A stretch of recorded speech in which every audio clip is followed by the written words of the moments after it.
तुम्हारे दिमाग में ना गोबर भरा हुआ है। हाँ तो इतनी देर से चाट क्यों रही है? से लड़कर खाना पीना छोड़ देता हूँ ना, उस दिन ही घर वाले मटर पनीर बना लेते हैं।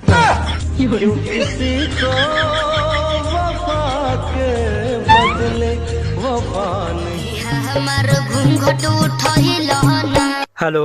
हाँ हम निशा बोलता नी। बाप रे, शादी के 2 साल बाद याद कैलू हो। तहारी याद आवत लनू। सुना ना एगो काम बा। बोला ना, तू तो अभियो हमरा दिल में बसेलू। हमरा पति के रिचार्ज करा दो ना। हाँ बोली। हम 25 तारीख के बाहर जातनी, मिले उले ना आइबू? बहुत मजाक मत करी, सासू जातनी का। तो ते इतना खुश काहे होते रही? हाँ जी। हमारी शादी को 5 साल हो गए हैं। हाँ जी।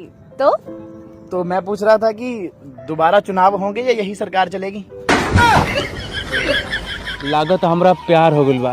वो कैसे हो? उहे से ना कि हमरा दिमाग में दिन भर खाली रोमांटिक गाना आवता। का देखा तारा हो?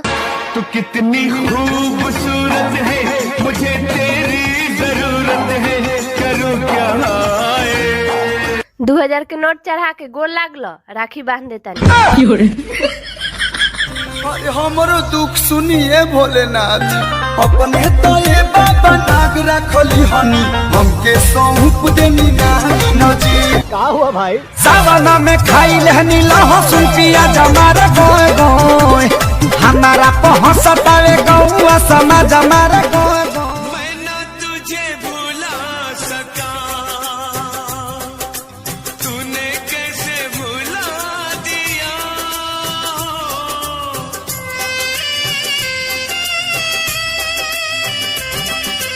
मैं ना तुझे भुला सका, तूने कैसे भुला दिया।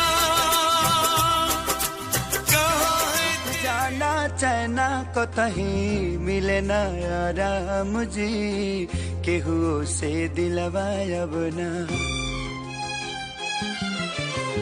केहू से दिलवा अब ना लागे राम जी, केहू से दिलवा अब ना लागे राम। कुतवा सुना तारीस। तहार बॉयफ्रेंड नु हई, तनी इज्जत से बोला। अच्छा ए जी सुना तानी। हर कुत्ती हरामी। मैंने भी दिल लगा कर देख लिया, अब सर पे बाम लगा के सोना पड़ता है। जमी ते रहंदा सी, हवा विच उड़ गए। घटुआर खानी काहे ताको तारा? का चाही बोलत काहे नहीं खो? रहर के दाल लेबे के बा 1 किलो। अच्छा रुका देता नी। और कुछ चाही? हाँ, सरकारी नौकरी दिवा देबू।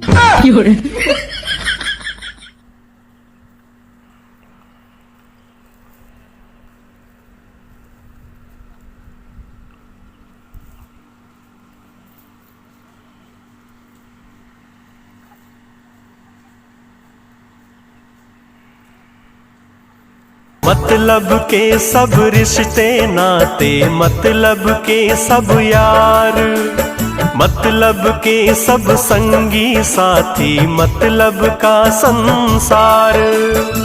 मतलब से ही प्यार मोहब्बत, मतलब से ही मिलना।